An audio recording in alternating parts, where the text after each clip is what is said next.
When you have that core set of principles and values, just like the samurai, just like the Spartan warriors, they didn't have to think about what they were going to do. They leaned on their code, and their code informed them of their decisions and actions and the best, most correct decision or action to take. Every traditional warrior society had a code that they lived by. The samurai had Bushido. The Spartan warriors had their own code of honor. It was a way of setting the bar for how they would show up in the world. What was the identity of a samurai? How did you know the signature of a Spartan warrior? It made it so that when you saw these men and how they showed up in their lives, they had a system for how they would make choices and decisions. Every organization needs this. Every community that has a shared culture has to have a core set of principles and agreements to abide by so that that identity becomes strong. My name is Jeddy Azuma, and I'm the founder of the Rising Man movement. And what I'm here to share with you today is our code, our credo as a Rising Man community, as a brotherhood. What are the things that we prioritize and we value above all else for the way we show up as men in our lives, with our families, with our communities, and here inside of Rising Man? Our structure has 4 core pillars: honor, growth, discipline, and legacy. These are 4 words that capture the other 14 values and precepts that we agree to abide by as Rising Men. Honor is about doing what we know to be right in our heart, that visceral feeling you have in your body of what's right and what's wrong, always choosing what's right, always choosing to do the best thing, even if it's the uncomfortable thing. That's what honor is all about. Discipline is about discipline of mind, discipline of action, discipline of spirit, to guide ourselves in the most integral way we can. Again, choosing the difficult thing, doing what's uncomfortable because it's what sits right next to our sense of honor. Growth, having that willingness to always look at ourselves, always bettering our best, figuring out how I can be a better version of myself today than I was yesterday. That's what a growth mindset's all about. When we don't choose growth, we're choosing stagnancy. And the signature of a Rising Man is always looking for how we can improve, to make ourselves more valuable to our community. And lastly, legacy. That last pillar is so critical. It's the mark that we leave when we're gone. It's the impact we leave on the people who are left behind when we die. So we're always thinking about legacy, even if it's still many more years before you die, thinking about the impact that you're leaving everywhere you go. Even the smallest of interactions, we all consider that part of the legacy that we leave as individuals and the legacy we leave collectively as Rising Men. Underneath these 4 pillars, we have 14 principles that fall into one or more of those 4 categories. These are the principles and value system that we have as Rising Men and what we all commit to live by if we're going to call ourselves Rising Men. Number 1, a Rising Man thinks and acts with honor. Again, this is the discipline of my thoughts, the discipline of my actions, always choosing to do what I know to be right, what my body is telling me is right and honorable, especially when it's hard and especially when no one's looking. That's what it means to think and act with honor in our lives. Number 2, a Rising Man creates safety for all. That includes himself. So whatever it takes to create safety, to let people know that they're safe in your presence as a man, is important. It's imperative because there's so many reasons for the world not to trust us as men, not to feel safe around men. So a Rising Man walks in the world in a way that makes those around him feel safe, supported, and comfortable. Number 3, a Rising Man pursues a purpose greater than himself. We all have to have that mountain that we're climbing, that reason for waking up every single day that's unique to me as a man, to strive for, to fight for every single day. Part of being a Rising Man is identifying what that unique purpose is and then figuring out how to create and design your life so that the pursuit of that purpose is in the forefront of your attention every day. This also means learning how to navigate with the adversity, with the obstacles, with the distractions that might steer you off of your path and off of your purpose. We're not saying that we all do this perfectly. We get knocked off our path from time to time, but a Rising Man will always come back to pursuing that unique purpose that's his. Number 4, a Rising Man builds trust within himself and others. Building trust is the most valuable resource we have on the planet. Our thoughts, our actions, our words, they all combine into this unique recipe and formula that builds trust in our relationships.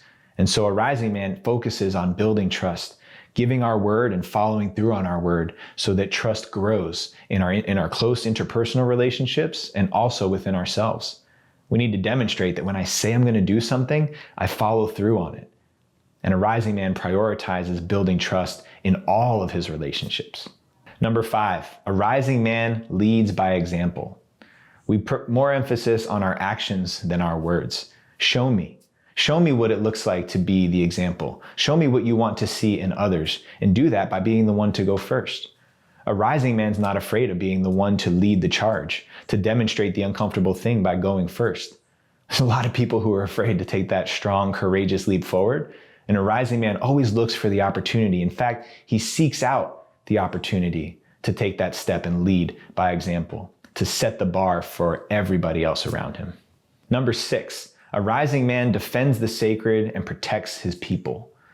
This is one of the most important precepts that we have. A rising man has to be willing to do the uncomfortable thing, to make a stand, to speak up, or step in front of somebody who can't do it for themselves in order to protect the sacred, in order to protect the dignity and the integrity of others and a good way of life. One of the hardest things to do is take a stand against something that nobody else wants to. Oftentimes people will stand around thinking in their heads, wishing they could step up and make that courageous stand against the common thought or the common belief. A rising man relishes that opportunity, sees it as part of his duty, part of his honor code, to stand on behalf of those who can't make those statements and make that stand for themselves, especially when it comes down to his personal code of honor and integrity. Number 7, a rising man speaks the truth and looks honestly at himself. Here in our community, we talk about looking into the mirror of others. We're willing to look at ourselves, to find our blind spots, to look at the uncomfortable parts that maybe my ego doesn't want to admit in order to grow, in order to find and identify those blind spots so that I can become better. We speak truthfully. We don't hide things. We don't tell white lies. We don't hide the truth so that we can get away with something. We own the truth. We wear it proudly and confidently. And if there's something we need to repair or restore, we take that step. We don't dodge the truth so that we can feel more comfortable. We step into it. Looking truthfully at ourselves in the mirror is one of the most courageous things that we can do as men. Because if I can't truly see myself for who I am, then there's no way that I can possibly grow into the best version that I can be. Number 8, a rising man is disciplined in his actions and his emotions. This is a really important one. Disciplined in our emotions doesn't mean we didn't say that a rising man doesn't have emotions. A rising man is disciplined in his emotions. And what this means is I can acknowledge my emotions when they come up. I allow myself to have them, but I'm also able to command that energy once I identify how I'm feeling. So if anger or sadness or grief or joy, whatever the emotion is that comes up, I allow myself to experience it. I don't suppress it or compress it down. But I'm also disciplined in a way that I don't let my emotions impact those around me. I don't let my anger touch the people that I love and hurt them. I don't let my grief or my sadness or my pain be too heavy of a burden on other people. I know where to take my emotions, a place where I can be resourced and strong inside of my men's circles so that my emotions are not a heavy burden for the people around me who count on me to be solid. Discipline with my words, discipline with my emotions, discipline with my actions. That's what makes a rising man trustworthy and reliable. Number 9, a rising man balances a healthy ego with humility. I remember when I was in my early 20s, I thought that the goal was to destroy my ego, which was actually a trick that my ego was playing on me to convince me that I didn't have one. We all have an ego. And in fact, it's one of the most beautiful parts of our masculine power to acknowledge and with confidence my abilities, who I am as a man, to own it, to wear it proudly, but also to remain humble enough to recognize and acknowledge where my shortcomings still are, to remind myself that I'm no better or no worse than anybody else. That beautiful balance in a man is what makes somebody really trustworthy and reliable. That confidence of, this is who I know I am, this is what I stand for, this is what I represent, and this is where I know I can improve and get better. If a man is too much of one or the other, he's imbalanced, and it makes it difficult for people to really trust and rely on that person. So balancing that healthy, beautiful ego with a dose of humility. So we don't get too high on our own supply, but we also don't think of ourselves too negatively. Number 10, a rising man is a good ancestor. What does that mean, to be a good ancestor? It means that while I'm living, I'm thinking ahead. I'm thinking of the future. I'm thinking of my processors, my great-great-great-grandchildren who I will never meet, and how they will benefit from the actions and the thoughts I have today. So if I want my great-great-great-grandchildren to have a better chance in this life, to inherit a better version of this planet, a better culture to grow up in, then I have to think about that in how I act today. What am I doing today? What are the seeds that I'm planting that will bear fruit in a time that I may never see? Being that selfless, being that forward thinking, and caring that much about the future that I may never get to be a part of on this planet is what makes a rising man a good ancestor. Number 11, a rising man makes sure to show compassion to himself and others. There's a reason why we put ourselves in that conversation, because if you're just like me, there's nobody in the world that you're meaner to than I am to myself in my own head.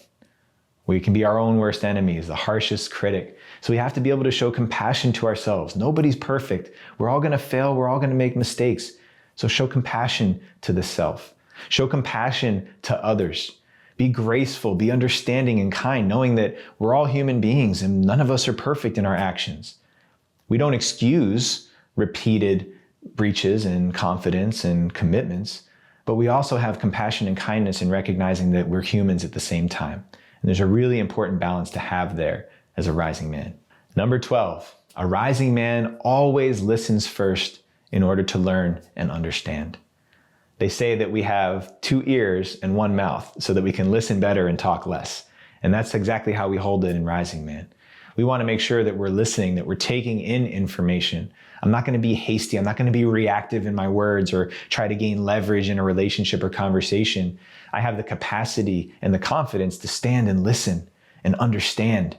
See if I can really empathize with the person that I may be in conflict with so that I can respond in a way that is helpful, that's productive, instead of a way that's reactive and inflammatory. Listening first. Really being a good listener in order to understand. If I'm committed to that, then the other person that I'm in that relationship with, that dynamic, is going to feel heard. And the guards are going to lower, and then we can come back to connection. So a rising man always focuses on being a good listener, listening first before speaking so that we can truly understand where someone else is coming from. Number 13, one of my favorites. A rising man shows up early and stays late. I heard this from one of my mentors who said, the people that you want to keep around you are the ones who show up early to help out, to set things up, and the ones who stay late, who clean up after the event is done. If you inverse this and say, show up late and leave early, these are the exact opposite of the people that we want to be. That's the opposite of a rising man. This is about service. This is about effort. This is about demonstrating a willingness to be supportive and in service to something bigger than ourselves by making the sacrifice to show up early, to stick around all the way through something and leave late. It's a mindset. It's about being there. It's about showing up for something 100%. I'm not going to commit to something and be half-hearted in it, because that's not who a rising man is. A rising man will make sure he's there before, after, during, all the way through, because he gives full effort and energy from himself when he gives his word to something. And last, but certainly not least, number 14, a rising man infuses humor into life's greatest challenges. I like to say that there's no way we can survive the hard stuff, the grueling, deep, dirty work that we do to grow as men, if we can't laugh at ourselves. We got to be able to laugh at ourselves. We got to be able to take ourselves less seriously. It helps me remember that I'm human after all, and that part of this human experience is to smile, to be joyful, to be playful with one another. One of the best medicines inside of this world of men's work is laughter. Laughing at each other, laughing at ourselves, jokes, the inside humor that we share, it bonds us together. And if we're only ever focusing on the hard, rigid, serious stuff, then this isn't really that much fun. And we don't survive it. We end up becoming sad, depressed, and feeling down. So making sure that we bring humor into even some of the heaviest situations. Like at a funeral, when somebody tells a funny story to lighten the load a little bit. It doesn't discredit the deep emotions we're feeling. It just reminds us that there's a range. And that even if it's raining right now, the sun's gonna come up later. So, last but not least, number 14, infusing humor into life's greatest challenges, one of the most important things to remember as a rising man. So that's an overview of the core credo that makes Rising Man as a community who we are. And we created this because we believe this is what will produce strong, confident, reliable, trustworthy men in the world. And so as you reflect on this, maybe there's something in there that doesn't quite resonate with you or is at least a new concept to you. Maybe you haven't really thought much about your legacy. Or maybe defending the sacred and being a protector of your people is something that you don't really do much in your life. My question for you would be, well, why does that not quite fit? Or if that's a new concept to you, what does it mean when you first hear it? When you think about it more deeply, how might that apply to your life? And you're welcome to take this system of values and principles and apply it to your life. Whether you choose to identify as a rising man or not, this is just a great recipe to become a strong, confident, and reliable man in the world. If there's anything that you want to add to it personally for you, you're more than welcome to. But really take a good inventory of who you are and what you think matters most, because that's what's going to steer you and guide you through all of the choices, all of the difficult moments that come up in your life. With a roadmap like this, when you have that core set of principles and values, just like the samurai, just like the Spartan warriors, they didn't have to think about what they were going to do. They leaned on their code, and their code informed them of their decisions and actions and the best, most correct decision or action to take. So make sure you figure out what that is for you. And if you're inspired by what we're talking about here on this podcast, then head over to risingman.org and book a call with us today so we can help you figure out how to apply this system of values in your life. And make sure you tune in next week for episode 3 of this series on the podcast, in which we're going to be talking about the difference between therapy, coaching, men's groups, and my favorite, men's teams.